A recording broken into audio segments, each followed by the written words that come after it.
Okay, this time we're going to be starting off with a whole lot of me just dumping SKSE mods into this. I'm putting this first minute or so in here just for context. This is just me going through, adding a bunch of different SKSE mods I downloaded, trying to get the whole UI and everything just, to me, how Skyrim should function by default. We're not really going for any graphical things or any like textures or anything like that. We're literally just going for ease of use, functionality, those kinds of things. So I added Wheeler, I added obviously Sky UI, added some things like that. Launched the game, tested, made sure it actually launched. Went through a couple more things, still focusing on making sure the game is, launching as intended. I'm using the new Edge UI versus Untarnished UI. I normally use Untarnished, but I figure, I'll give this a new shot. Got the very basic movement mods, so like true directional movement, things like that. Just, once again, kind of testing, making sure this is all working as intended. I've never used Skyrim Souls before, so I'm also using that, kind of seeing how that works. I'm about to get to the point where I actually start adding things, and I'll show you how the method actually works, because the whole point of this list is that everything's done via the method, and I'm kind of breaking that right now. But I know what I'm doing right here. I know everyone says, I know what I'm doing. But this is me just trying to get the core game functionality down. That way I'm not going to scream when I launch the game and test stuff. Because I forgot how far default Skyrim is from what I'm used to. So now we're finally getting into the key part of the video, which is we're adding some shaders. And that's going to lead into me actually patching some stuff for the first time. I added the unofficial Skyrim patch, unofficial Skyrim Special Edition patch, and the unofficial Modders patch. Those kind of cover all the bases. The unofficial Modders patch is great, but it has a lot of bloat, so kind of use it with your own caution, I guess. If you don't want to install 200 different mods, it's a good solution. So we're loading up every plugin we currently have in the load order, just so we can see what we have going on, see what mods conflict. And this will run a quick filter. We're doing this under the quick show conflicts command on Xedit, and this is effectively how you method patch. Normally you'd be adding one plugin at a time.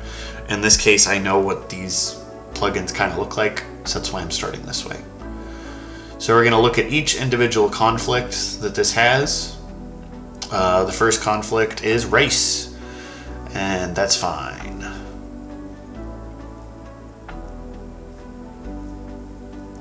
We're looking at these.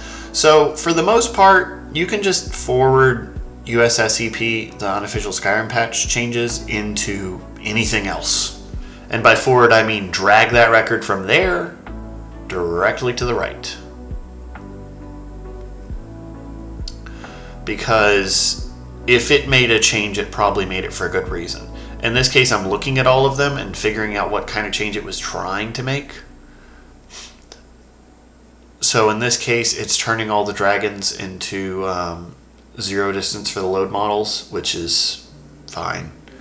I don't really understand why USMP does this, but it does it consistently, and my game runs happily, so this is one of those few cases in which I truly have no clue why it's doing something, but I'm just going to accept it. For race, let's see what's going on here. It looks like Skyrim has records, USSEP fixes those records to what was intended, and then USMP slightly changes them. I don't really understand why it's changing them, but you can tell these are entirely new records. They don't match either of the previous. So I'll go ahead and leave them as it is and let USMP have the winning override. In this case, whatever is loaded last will be the record that the game sees. So the game will see that there's only 2 head parts. It won't see that there's 3. And that's going to be a very similar thing for this, so that's fine. We'll move on. In this case, it looks like USSEP is moving some stuff, and then USMP is moving it again. It's also changing the scale. So since it is doing that, we'll go ahead and leave those as is. So those are all the changes I wanted to make to USMP, which was just those few dialogue changes for the most part. So now I'm making my first mod group. You can select all the plugins you want in a mod group, right click, and then click create mod group. Once you click create mod group, you can then choose your different options. I typically only have one plugin listed as source and every plugin listed as target. That way you can truly see what the changes are. I'll kind of delve into a how-to mod group later on what exactly each different thing means and why it means that, but that's functionally how you mod group.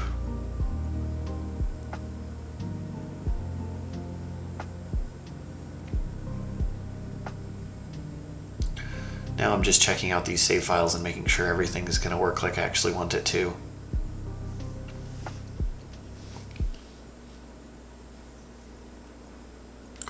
So we're going to go ahead and load up all the plugins in normal Xedit. As you can see in the top left, there's no arguments. It's just literally normal Xedit.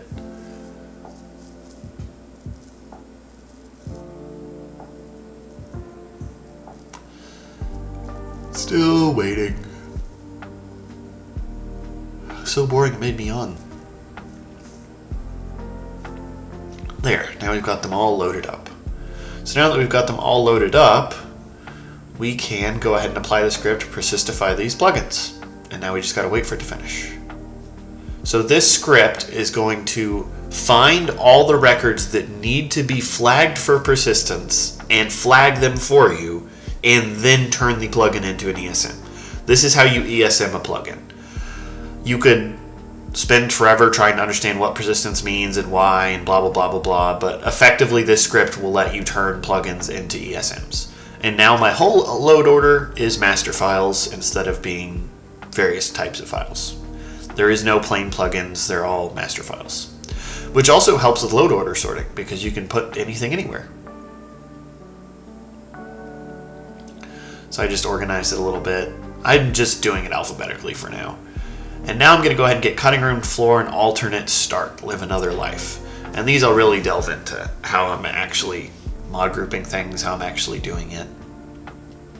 So we're going to go ahead and get them installed first.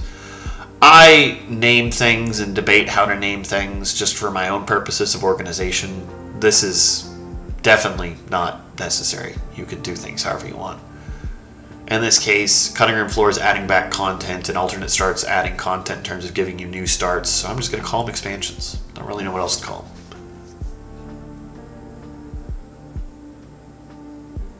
Ooh, expansions and quests. I didn't even remember naming it that. The downside to doing this voiceover after the fact is I've got to kind of fill in with what I was doing at the time. I try to record this while I'm doing it, and then I can come back and make these videos for you guys. I'll make a real-time video soon that will hopefully be a little more sensical. So now I launched Batch Plugin Cleaner, and I selected those two plugins because your first step to adding plugins should always be to clean them. Step number 1, adding a new mod, make sure it's clean. Anyone that tells you not to clean plugins is wrong. There are some very unique circumstances in which you might not want to clean a plugin, but I mean, at that point you would know why you're not cleaning a plugin. You should just clean them all. The only circumstance I can think of is when there's ITMs that aren't ITMs that you specifically want to keep in the plugin. And yeah, it's complicated. Don't worry about it. So now I loaded up those two plugins and quick show conflicts with my entire load order so we can see what they conflict with in the existing load order. So it looks like USMP and alternate start live another life conflict. Those are probably not intentional. I mean, they're intentional, but I mean, those are not accounted for, so we're going to have to account for them ourselves. Also, this world space edit is just that some plugins didn't forward the changes from update.dsm, so I will probably just copy these through. So any conflict between alternate start and cutting room floor with USSEP, it can just win because the USSEP is a master of alternate start and cutting room floor. So it was designed with the intention of having those conflicts. So that's why I'm flagging it as source and USSEP and update as targets. So I'm doing the same thing. I'm clicking on both plugins that I want to be in the mod group. Create mod group, yes. I'm only leaving the last one as source and the other two as targets. What that means is the source, anything that the source has a conflict with between the targets will be ignored and not show in the conflict filter. So now when I rerun the conflict filter, all the conflicts that the source beats the target should just disappear. And then you know that you've successfully found all your conflicts, moved on with your life, and it's method patched. Okay, so we've still got a few conflicts.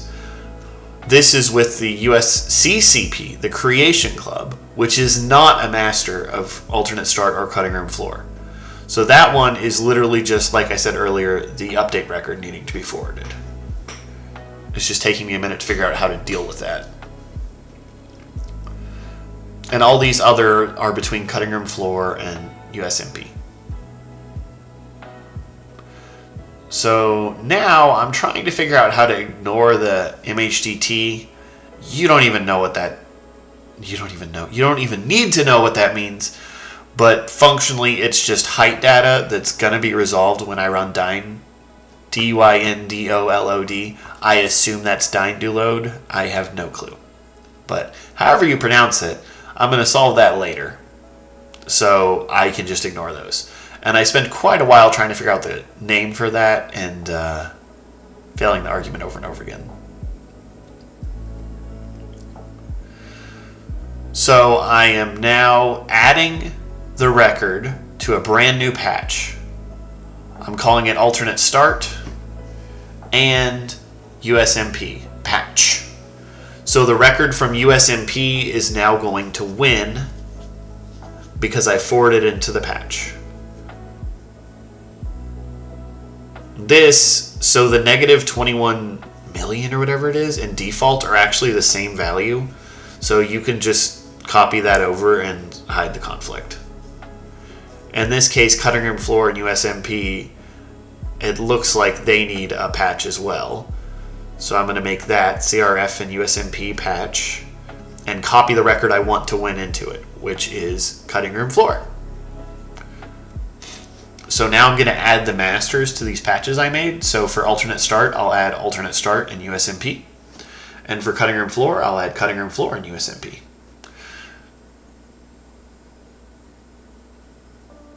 And I'll also add USSEP since it's a master of USMP. You don't have to, but you can. And I'll do the same thing here.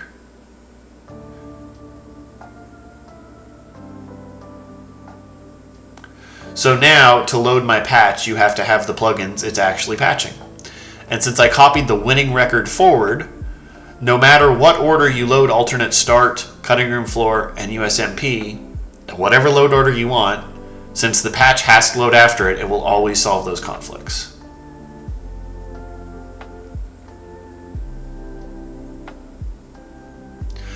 That's what they call agnostic patching, which just means that it doesn't matter how you do it, it's gonna work.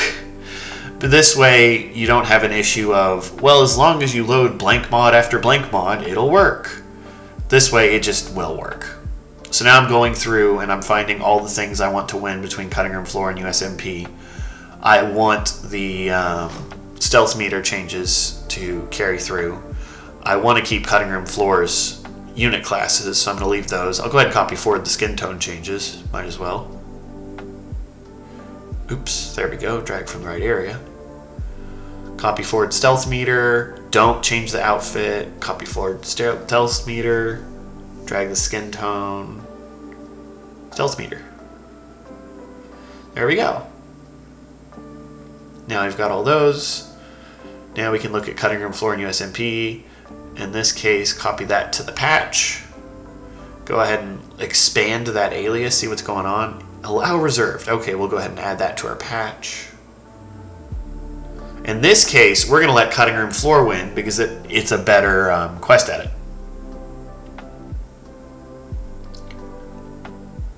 Okay, in this case, we're going to let USMP win entirely.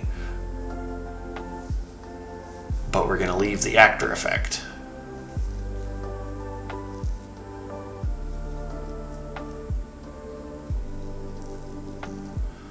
Okay, in this case, we're going to go ahead and copy forward the music type and the location. There we go. We're going to sort masters. That just makes sure all the masters that were added are in the same order as your load order.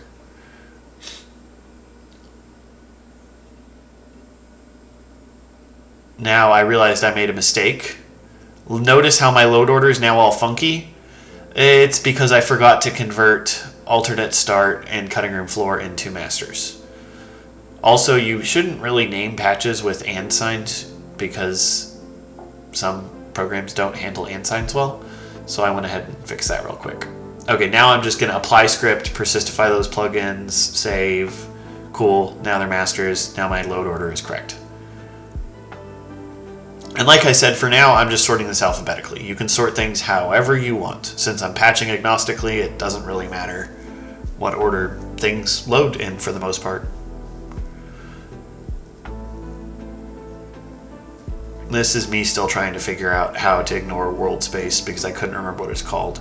It's literally just called ignore world MHDT. That was the one that I kept fiddling around with this whole time. And so I go to my other thing and realize, oh, that's what it was. So now I'm creating a mod group. Right click, create mod group. It's just my patch and the two plugins it's patching, and it can load in any order. That's why I click ignore load order, load in any order.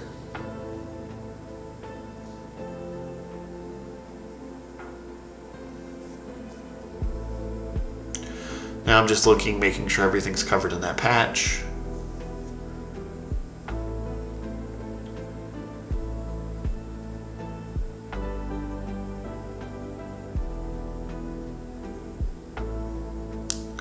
Okay, got a few more conflicts. And this is where I ended up deciding to just go ahead and give up. Change this to what it should say, which is world MHDT. Load conflict filter one more time. And now when loading all plugins, I should have no conflicts. Let's see if this is the case.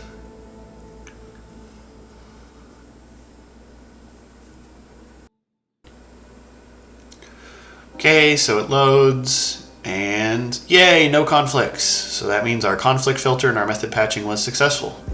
Now we can launch the game, make sure it launches, make sure things work as intended. Make a character called Bob Bobbinson. Looks like it's working so far. I'd say it all worked. Sweet! So we're getting somewhere. Now I'm just adding a few more mods that I felt we actually needed in this. I am trying to get all the engine-y, SKSE functionality mods in first. That way the game will be, playing as I intend it to. And then after that, I can actually start adding content related or gameplay changing, things like that mods. One of the big things to add also is a weather overhaul, because between community shaders and the weather overhaul, we should actually have a pretty good looking game. So I'm going to go ahead and just take care of those first. This obviously won't look as good as having a bunch of textures and all sorts of stuff thrown at it, but this is a really quick way to just make it nice and functional and happy. Now that I added those plugins for Azurite Weathers, I'm going to go ahead and clean them all. So that's what's going on right now, just clean those plugins. I'm going to go ahead and load them up together, see what conflicts we've got going on. It looks like, oh, lovely, cell MHDT conflicts. Just gotta love that. So that was just an issue where some records weren't forwarded. So I just go ahead and close this, relaunch it, and this time I'm only going to load one mod at a time.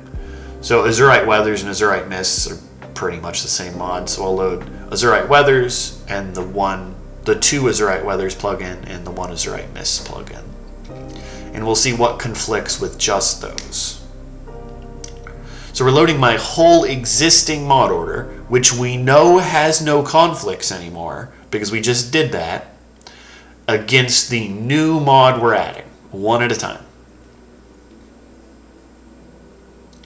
Okay, so it looks like Azurite Weathers conflicts with Update and USSEP.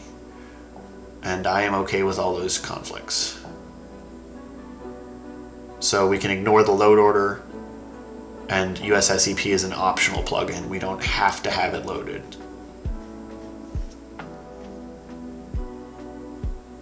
Yeah, because the only conflict with USSEP is this one conflict, and that's perfectly fine. All the conflicts with Update, I am also happy with. Now we can load one more plugin. We'll go ahead and load Azurite Weathers Expansion. Oh, I guess we'll load Supreme Weathers. I remembered wrong.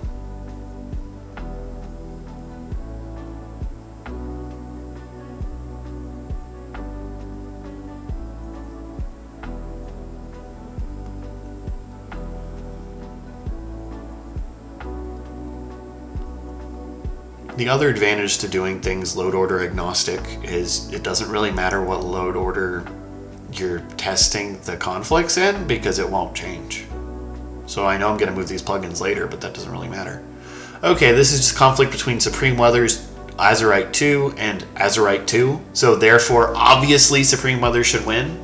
So I can just make a mod group of that. And we're good to go. Which is just me acknowledging that all these conflicts I am okay with. The key part of the method isn't necessarily solving every conflict, it's knowing why the conflicts exist and verifying that you've seen all the conflicts. The goal is to look at all of them and see which ones you want to have. Failing, winning, whatever you want to call it.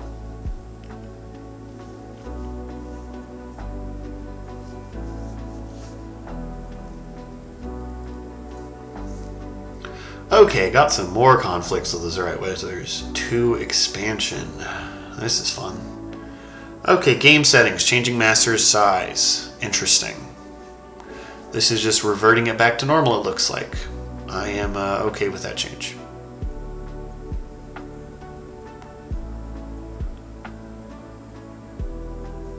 Supreme Weathers is slightly adjusted by Azurite 2. Weathers expansion, I am okay with these changes. I'm also not okay with this change. So we're going to carry over Flicker into Azurite Weathers 2 expansion.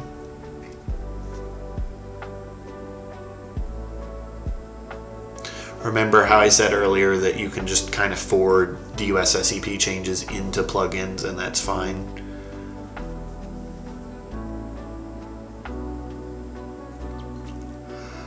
There we go. And now, hopefully, we have no conflicts.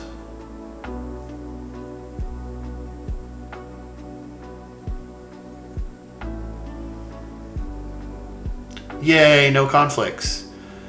It's looking like we're kind of getting pretty good at this finally. So now I can go ahead and sort this in whatever order I want. Still going alphabetical-ish. We'll go ahead and launch the game, see that the game works. I'm not sure how I feel about this load screen.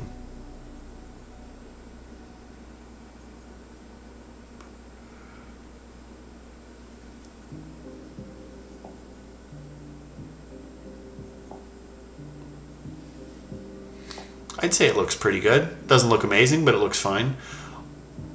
Went ahead and updated my autosaver settings. I'm just kind of running around, getting a feel for what the frame rate is. I'm running all this on a laptop currently, so it's not the most...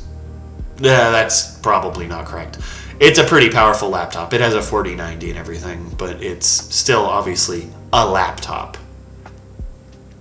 And ironically, I only have a 4090 in it because I needed the VRAM, not because I wanted the graphical power. Now we're going to go ahead and compile this list. So I added three things, the mod/ini settings/nemesis engine and /SSE edit, those are now no match include, which means anything that is in those mods that doesn't match a download, because remember how I said every download has to have a source in the previous video? That's what you're editing meta for. This will now be bundled into the Wabbajack file itself, the file that is hosted that is the summary of how this mod list works. That is a terrible solution for anything of size. In this case, my ini settings are microscopic, so I'm not worried about them. SSE edit is also going to have a pretty tiny size, but Nemesis engine could get large over time. So I'll go ahead and upload that as a mod to Nexus and include it that way in the future. But for right now, we'll just go ahead and include it into the Wabbajack file. Our file still won't be that big. It should just be a couple hundred megabytes at the absolute top. Probably going to be like 60, 70 megabytes. Well, that's my video for today. Thanks for watching. Compilation complete.